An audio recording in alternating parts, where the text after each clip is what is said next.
I wanted to do a little tutorial to show you how you might unify an image either by making it black and white or adding a color overlay.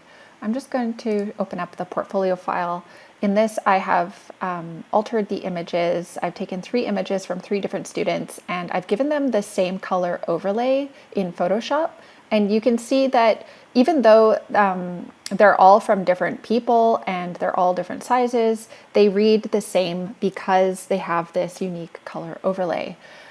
There's a few things that I would want to change or fix about these, but if you have lots of different images and you are feeling like they're not reading as one coherent portfolio piece, then you could think about using color overlays to unify them. So if we go back to Photoshop here, this is Alex's, this is Meredith's, and this is Tyler's work. They're all at different times of day, different compositions, and different kind of styles in terms of their final coloring.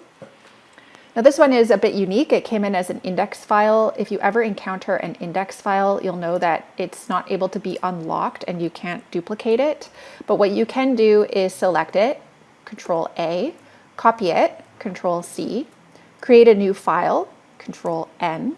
That's going to bring up a clipboard with the exact proportions from the file you just copied. Just go create and then paste it, Control V. Now you have an image file that you can manipulate. So you can just get rid of the background and now here we are. These are all the same aspect ratio because they came out of Lumion. They're all at 16:9 aspect ratio, but they are different sizes. That's not really a problem. The only thing that's kind of a problem is if I check the image size by pressing Control-Alt-I. This one from Alex is quite large. It's 7680 pixels by 4320, and we really don't need an image that's that large for our files. So I would think about cropping that down just to save on space in your portfolio. The first thing that you could do is just duplicate the image and make it black and white. I'm going to use Shift-Control-U to desaturate, and I'll do that with all of these just to see how well they play out in terms of contrast.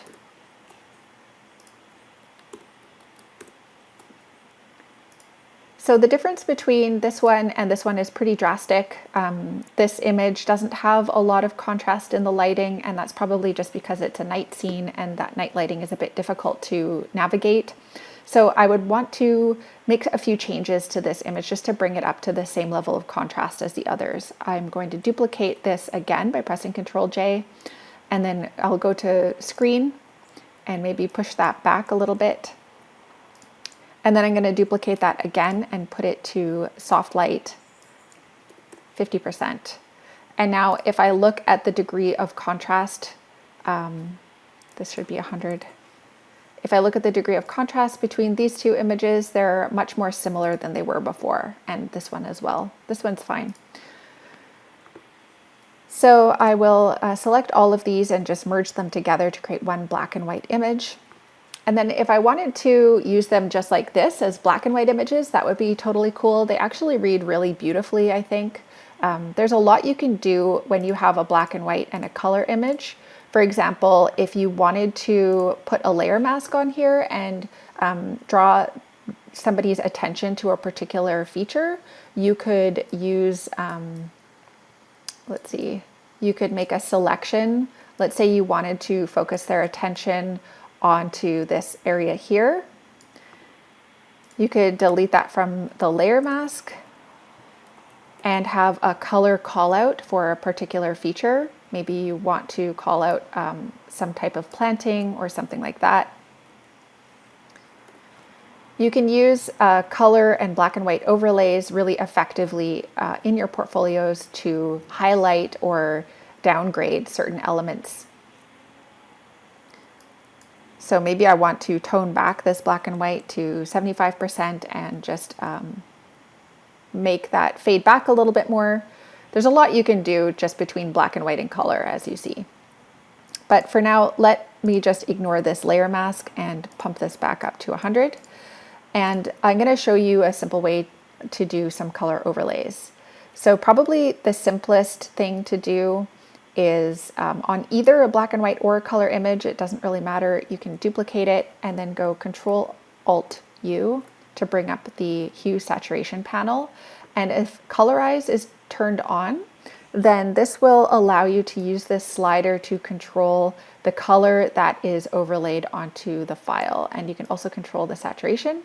So I would recommend keeping the saturation pretty low and then selecting a color that's in line with your selected palette. If you want to save this color overlay so that you can reuse it in the future, you can go to this little gearbox here and go Save Preset.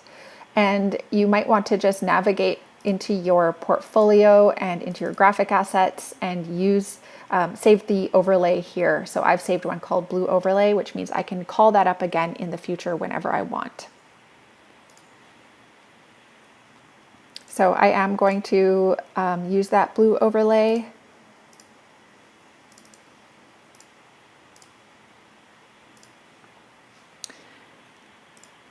And as you see, because it is on normal, it affects this black and white image that we duplicated.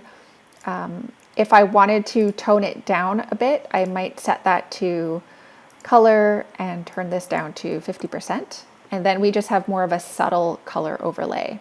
So it's up to you whether you want to use this or not. But it is a really nice way to unify images. So if I wanted to go through and do the rest of the images, then I might end up with 3 files that look like this.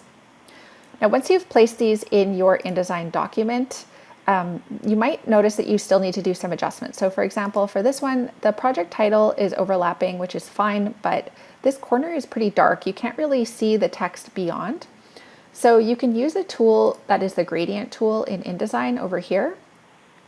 And if we start at a point maybe around here and just kind of fade this off into the distance, you can create a transparent gradient that's going to fade back the image to a transparent. So you don't want to take this too far, of course, because we don't want to lose